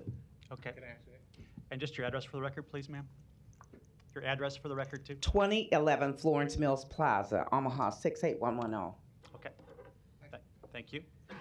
Let me first finish with any other opponents today on number 36. Seeing none, I will close the public hearing. It's Phyllis Butler. Great, thank you. I know Ms. Johnson has her light on. Do you want to call up Mr. Hamilton? or- Yes, Mr. Hamilton, if you would come up and answer Ms. Hicks' question. Great question. I actually reached out to John and his son Tyrone, and John feels connected to North Omaha. So he petitioned me to make sure we do it in North Omaha and not in South Omaha. Okay, thank you. More than welcome. All right, thank you. Thank you for coming forward. Is there anyone else coming? Okay. All right, first of all, I just want to let you guys know that for many of you, you might not know this, but early on in Mr. Beasley's career, he used to work at Union Pacific. And he, at that time, was tinkering with acting and wasn't very sure where he would go with that because he was a family man and he wanted to take care of his family. And my aunt was a mentor of his, and she encouraged him to seek that acting job. And voila, he's now an actor here, not only in Omaha, but across the United States. So yes, this is a great opportunity for North Omaha, and really excited to have this being brought forth to us today. I move that we approve this. Motion and a second. Mr. Bagley, you're recognized. Thanks, Mr. President. And we discussed this in pre-council this morning. John Beasley, I've never met him, but I actually met him.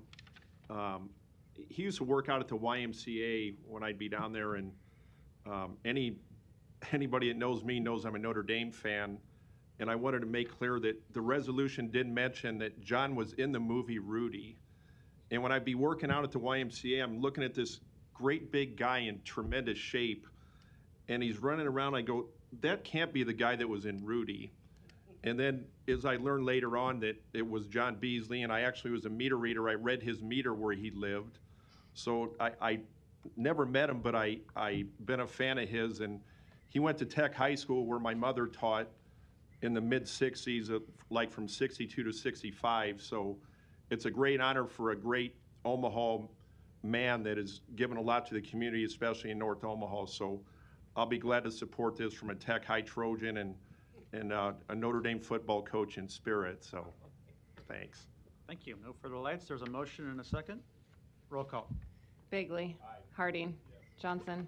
Melton. Palermo. Rowe.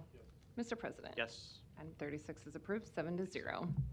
Item 42, a resolution to approve 46 agreements with the hotels that applied for and qualified for assistance under ARPA. Public hearing and vote on number 42 is today. We'll have first a short presentation, I think, by Ms. Ward and maybe Mr. Curtis, as this is a agenda item pertaining to ARPA funding and hotel applications. And then we'll take proponents and opponents after that. Thank you. Deborah Ward, the Omaha Convention and Visitors Bureau, 306 South 10th Street. Appropriate that this resolution comes before you during National Travel and Tourism Week. Wasn't planned, but very, very nice to have it done during that week. Our organization has spent over a year researching the impacts of the pandemic and working with the Mayor's Office, the City Finance Department, City Legal, and Deloitte on the hotel stimulus program. And you guys were all gracious enough to indulge us with briefings in January, which was much appreciated. For the Omaha Convention and Visitors Bureau to do its job, we need a healthy hotel industry. It's just fundamental to the success of tourism. The COVID-19 pandemic created a loss of more than $343 million in visitor spending in 2020 in Omaha, with hotels among the hardest hit. Hotel revenue dropped by 51%. $113 million compared to 2019, wiping out more than a decade of growth. In 2021, hotel revenue was still down 8%, or $18 million compared to 2019. Each hotel has their own story. There are hotels where sidewalks and parking lots need fixing, rooms that are in need of repair, HVAC and ventilation systems that need replacing. That means electricians, plumbers, concrete and carpet layers need to be hired. So the money that we're talking about in the hotel stimulus program is true stimulus. And the Omaha Convention and Visitors Bureau is not alone in our support. I would like to ask anyone here today who supports this resolution to please stand up.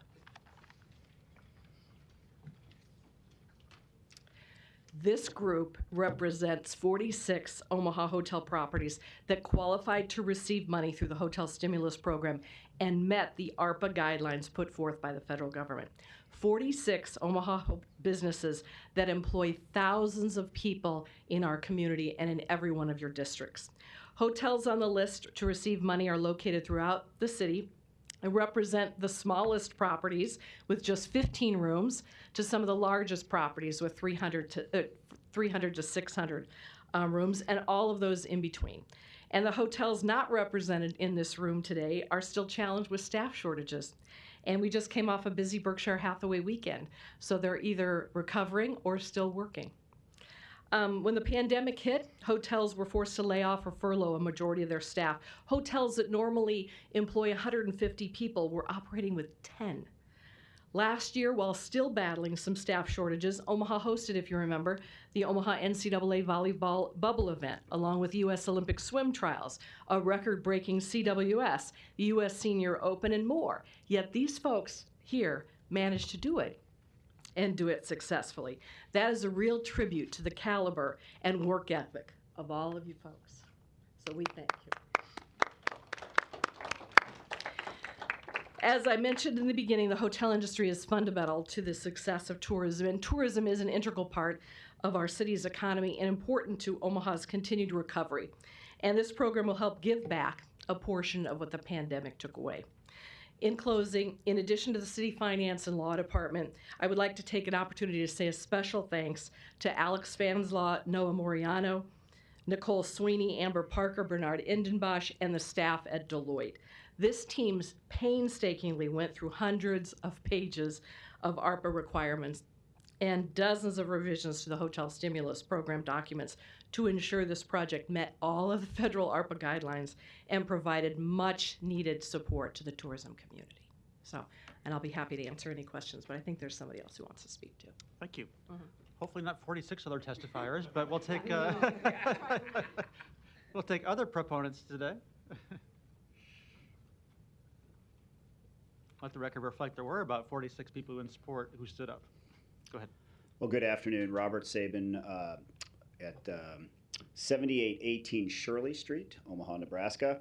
And I'm here as a representative of the president of the MHA, Metro Hospitality Association, as well as the general manager of the Hilton Omaha. It is a great honor to be in front of you today because this has been an extremely hard last 2 years for our business. While Deb went through the kind of the top line numbers there, I will tell you in 2020 itself, it was close to 90% reduction in revenues once the pandemic hit in April. And those reductions were just absolutely detrimental to so many things that really drive not only the tourism and the hospitality market, but also a lot of what brings Omaha to life. And seeing people come from out of town and enjoying what Omaha is was devastated through that. We are, at the Hilton Omaha, we had to go through an extensive application process. Definitely been in 35 years of hospitality business. It is one of the most extensive applications that we've ever had to go through, and it should be. And the 46 applicants that went through it, it took a while, but they knew the positive impact this can help to resurrect this industry, and we are here in support of that. I'm open to any questions as well. Great, thank you. Any other proponents today?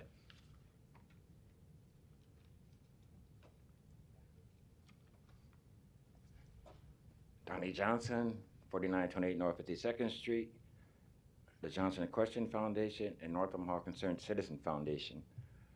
I was wanting to share another story of Mr. Begley. 1967. So Donnie, you have to keep it to this agenda item, which is about hotels and ARPA funding. Mr. President, I understand what you're saying. Okay. We're way ahead of you on this process. So in the meantime, 1967, I worked at Todd Restaurant. I used to car hop for Nick Nolte, which is a nice guy. But back to my point in the hotel, I think you should have passed this because me and President Trump was in the process of opening a hotel in Lagos, Nigeria, and then they fired him right in the middle of our negotiation. So I would get this done right away because this is a problem because Trump and I had agreement with Nigeria, but right now we don't know when another pandemic or whatever's going to pop up. So I suggest these folks pass it today. Thank you. Any other proponents today? Seeing none, any opponents?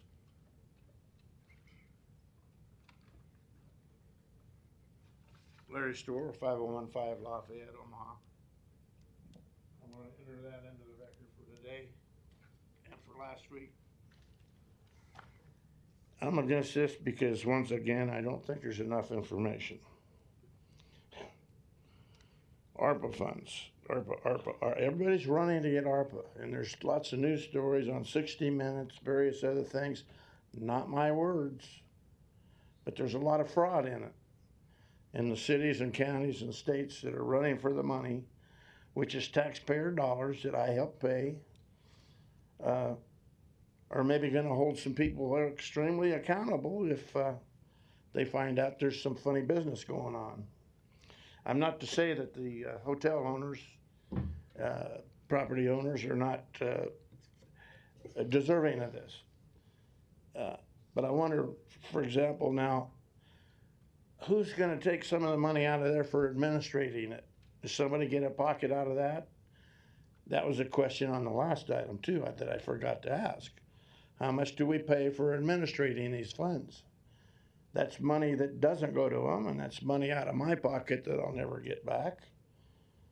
So we need a little more discussion. I guess the only way we get discussion is for some of us to challenge your things when there is a public hearing, so that you'll try to cover CYA, excuse the words, on the whole thing, because there's just not enough in the newspaper. It wasn't written in the Reader magazine or some of these community reporters, I guess you might say they are, like this young gentleman that sits behind me. Maybe he isn't currently reporting and earning money doing that, but he has been in the past. He's written articles about this body. And he does not disclose that he is. If he is, he does not disclose it. That's one reason I submitted that, is some of my complaints that have not been answered and some of these things that are not really discussed. That's a lot of money. $100 million a few minutes ago, too. That's a lot of money. But what's not talked about is who gets a piece of that for administrating it. Yes, they may be deserving, but once again, how about some single landowners, I'm not one, but I might be, that don't get any help? There's a lot of so-called slum landlords out there, that you people like to call it, Mr. Ben Gray did anyway, that are not getting this money. How about them? Let's talk about them too. Landlords that are necessarily suffering also. Thank you. Other opponents today? Luis Jimenez, 2709 Dewey Avenue. I do write about civic engagement, and I would feel not in... Hey, Luis, you don't need to address that. We're just talking about hotels here. Okay, well, I oppose this in protest. This is not my item, okay, and this is why I can write about it. But I'm not disagreeing with how the money is being spent.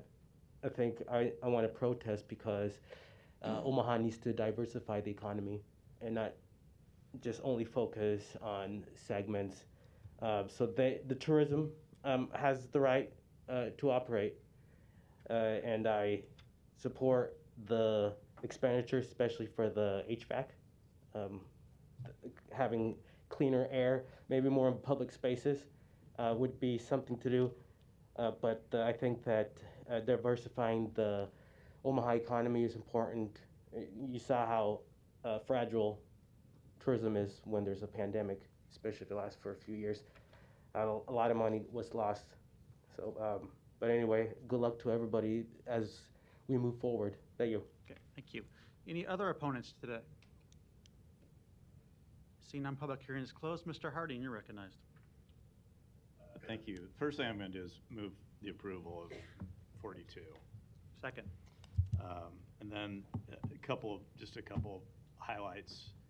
I think that one of the reasons this is being presented to us in the way it is, rather than having each one of the 46 agreements come to us for approval, gives us the blanket approval so that when those receipts are submitted, they can be paid right away and not have to be further delayed. And they've, as has been pointed out by both Ms. Ward and Mr. Saban, the application process has been fully vetted and scrutinized, and there are procedures in place to make sure that they're adhered to, and so I think we're comfortable in that situation. I also wanted, actually, to Luis's last point, or at least I think part of his last point I wanted to touch on was that, and Deb pointed this out too, I mean, this truly is stimulus. Not only does it help stand back up the tourism industry, but all the work that goes into that to stand that up with the trades, with the HVAC technicians, with the carpet layers, with the concrete layers, with that truly is the stimulus that we need to not only stand this industry up, but also for those supporting roles that will go with their efforts will go into that to make that possible. So I'm very supportive of this.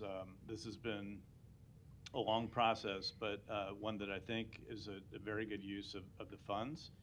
And actually, just to note that the pool that was allocated for this, not all the hotels went through the application process for that.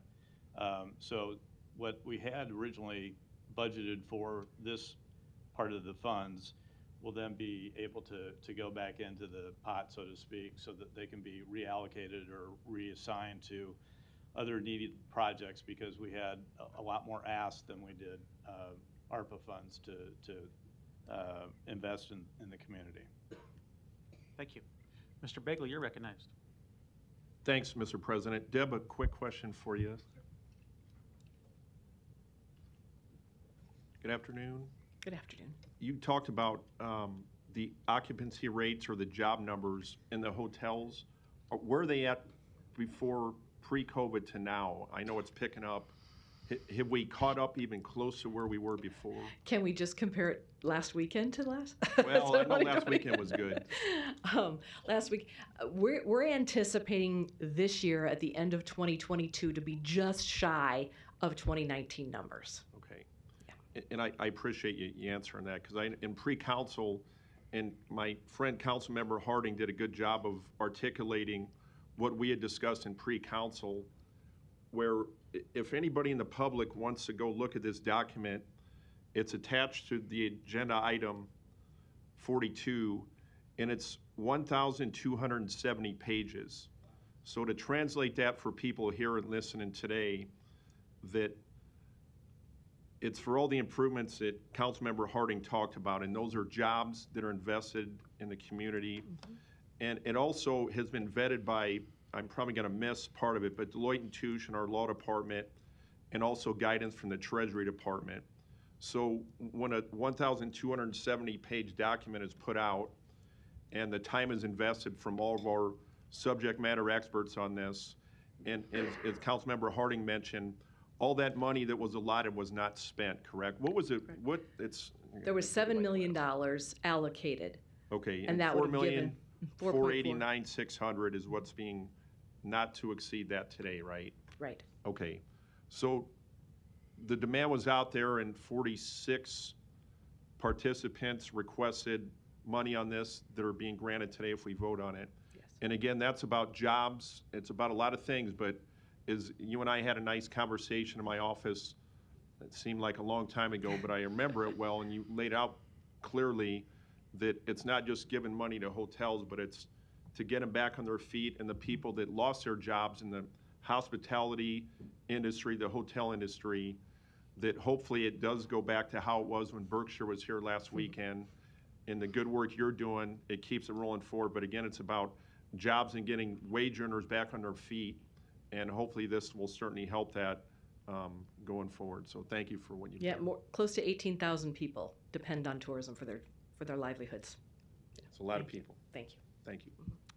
Thank you, Mr. Palermo. Thank you, Mr. President. I just wanted to thank you for the work on this. I did want to ask Director Curtis about the ARPA funding the city has received. What do we have currently in the bank that we received? Steve Curtis, City Finance. We received $56 million. We anticipate getting another $56 million at the end of May. Okay, thank you for that. So we got $56 million so far in ARPA money. It shows you how important the hospitality industry is. Is that the right word to cover everybody in the room? Hospitality. Absolutely. Okay, I don't want to offend anybody and say you forgot me. How important you are to the city, because we got $56 million so far in the bank. We assume we're going to get more, but we can't spend it until we have it. And I will tell you in the beginning, Amber's in the back, Amber Parker with grants. We got a lot of updates on how the money was going to be spent. And I did kind of scratch my head on this one thinking, hotels, what? But then we forgot. We forgot about, they were basically closed down for a couple of years and nobody was there. And then you have to reel yourself back in and remember this, and I don't want to say cash register of the city, but truly the hospitality industry is how we get people to the city to stay in our hotels, to spend money in restaurants. And back to the $56 million to show how important it is, and I'll get it wrong, but I think $10 million we gave to United Way, $8 or $9 million for OCF. We got some money set aside for housing, but $7 million for tourism. I mean, this is out of the gate one of the most important things we talked about, how to spend this ARPA money. So we know and we care at the city. If you think about that, some of the very first things we talked about with grants was tourism. So hold tight, stay working. We'll try to find you some employees however we can. But I just wanted to let you know how important you are to us as a city and how this ranks with how we were dispersing this money. Thank you. I know Deb. that they appreciate it a lot. Yeah, thank you. Thank you, Ms. Melton. Yes, thank you. You know, so often you see people pass on votes. It's like that you might think that they just don't care or they're neutral. I have to pass today because I have a conflict, not because I don't support it. But my husband did invest in one of the hotels right before COVID because he really knows how to pick investments. But we, you know, but I just wanted you to know I'm not passing on the vote because I don't care, because it's not something I wanted to say yes or no on, as sometimes people in the legislature do. I'm passing on it because it's considered a conflict, and they frown on that with politicians. So I'm going to go ahead and pass on that. And I want to just thank all you guys for everything that you've done over the last couple of years, and that you've really fought through it. You've really fought through the COVID. So thank you for what you've done. And Mr. Palermo's right. I mean, you're the ones that we count on. You're the ones that sell our city. So thank you for what you do. Thank you. And Deb, maybe just a couple last comments here before we take a vote. I seconded the motion because I do support this, and we took it off consent agenda today, not because I didn't think we would all support this, which I think we're about to do, but because this is important to have this conversation and recognize our folks and our partners in economic development. Pleased to see you all here too, and I'm sure still catching up on some rest from last weekend, but that was awesome to see all those visitors back to Omaha again. That hadn't happened in a long time, from all over the country and all over the world, staying at the facilities we're talking about here today. And the other reason to take this off the consent agenda was because with all ARPA funds that has come to the city, I think it is the council's fiduciary responsibility to look at these in the fine print, make sure it's going well, make sure it is accounted for. And so to some of the questions that came up this afternoon about who's accounting for this and how's it going to go, I just want folks to know that we are asking those questions and did discuss that this morning. And to Mr. Begley's point, this is a over 1,000-page document anyone can see on our agenda, public agenda today. And those applications are very detailed in nature for each of these awards. There was no favoritism on your part. It was built on a formula for hotel rooms. Absolutely. 46 applicants representing about 5,612 rooms. And these grants award are ranging from about $12,000 up to $480,000 based on that formula. That list is also in our paperwork and readily accessible by anybody. And then to the question of who will monitor this going forward, that these funds are expended and spent in the way that they were applied for. We talked about that this morning too, and I wanted to give you a chance just to address that as well. Yeah, there's quarterly reporting required from all of the hotels, and that goes up to city finance. Mm-hmm. So both you and Mr. Curtis will be monitoring those applications and those quarterly reports to make sure what they do is what we're approving today. Yes, absolutely. Excellent. Thank you. Mm-hmm. No further lights? Roll call. Bagley. Harding. Johnson. I'm going to go ahead and approve this, or go yes for this. But I do want to mention that there is an industry that we have not looked at or considered during the COVID period, and that is the small business with less than 10 employees. I think this council should consider providing a benefit to those groups.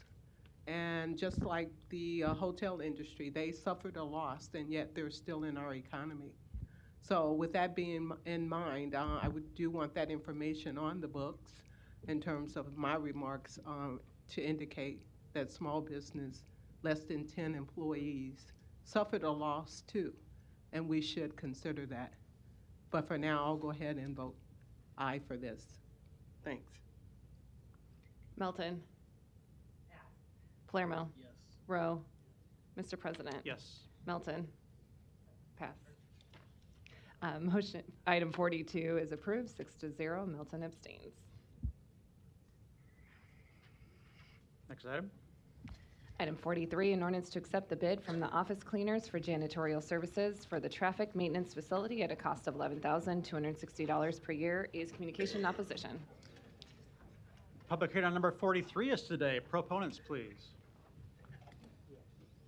Seeing none, any opponents? Public hearing is closed.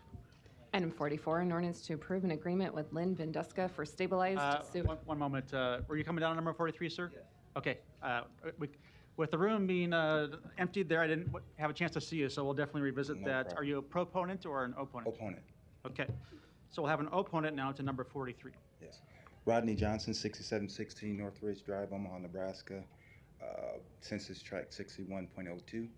Opponent, I believe that an approval of a Tier 2 contractor on this project would be in direct defiance of Omaha Municipal Code 10-200.3, Section D, where the priorities were set. So make it short and quick. Okay. Thanks. Thank you. Any other opponents today on this? Seeing none, I will close public hearing. Yes. Mr. Fitzer, I see from Public Works is here. Would you like to address that issue or that concern?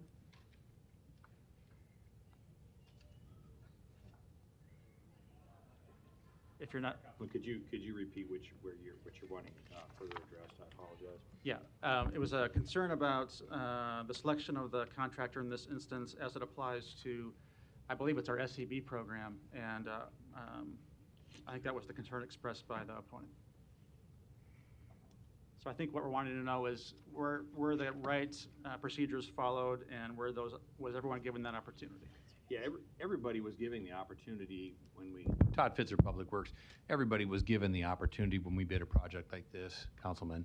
So the rules are set forth. We open the bids in accordance to the city charter and go through that. So there was ample opportunity given for everybody to compete for this bid.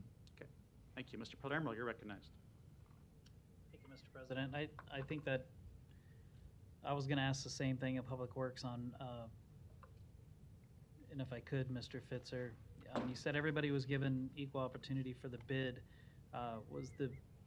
Do you recall, and you may not, was the bid denied based on the application? Was it not the lowest bid, or was there a problem with the bid submission? I do not have that information on this particular item. I most certainly can gather that information and get back with you, but I'm not aware in this instance if that was the case. Okay. I was wondering if Mr. Johnson was going to show up today, and I almost asked him pre-council, having read through this.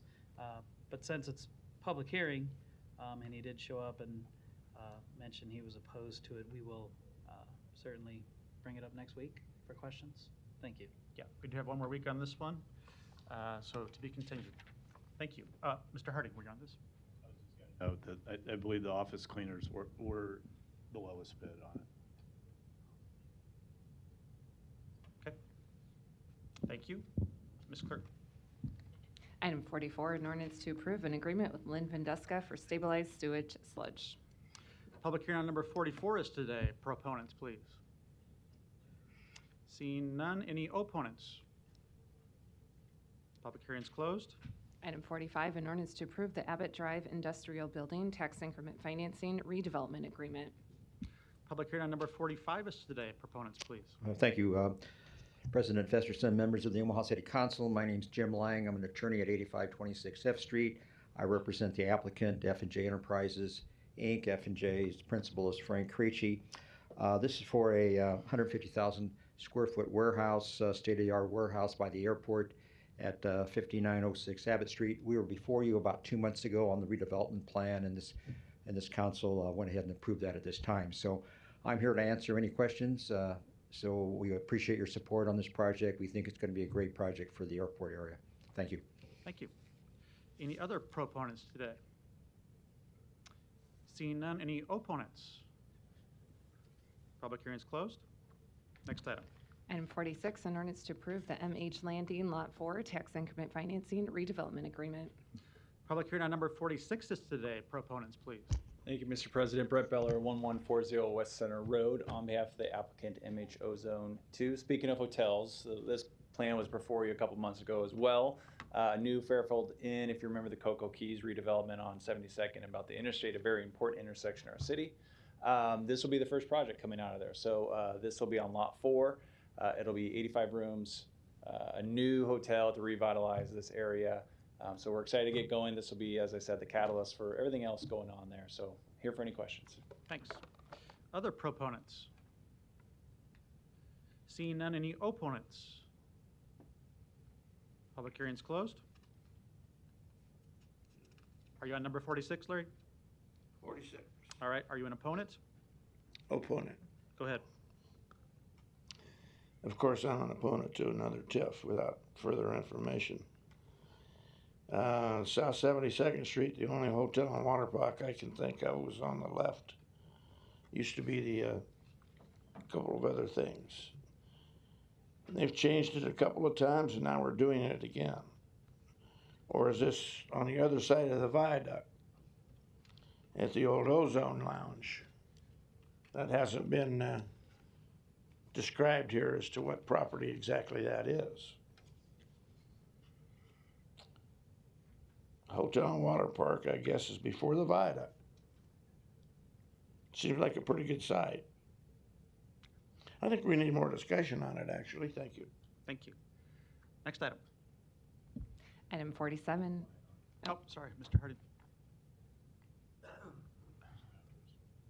Yeah, there. The information.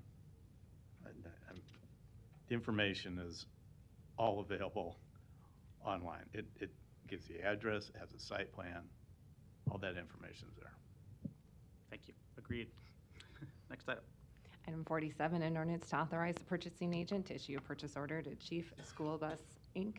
to provide bus service transportation for summer recreation programs. Public hearing and vote, or public hearing on number 47 is today. Proponents, please. Seeing none, any opponents? Public hearing is closed. Non-action items, items 48 through 62, do not require public hearing or city council consideration at this meeting, but will be placed on a future agenda for public hearing and or vote. The reason for non-action is noted after the item on the agenda, as well as the date the item is expected to appear on an agenda for consideration. Second, roll call. Bagley. Harding. Johnson. Melton. Palermo. Yes. Rowe. Mr. President. Yes. Motion passed 7-0. Meeting is adjourned at 3:59.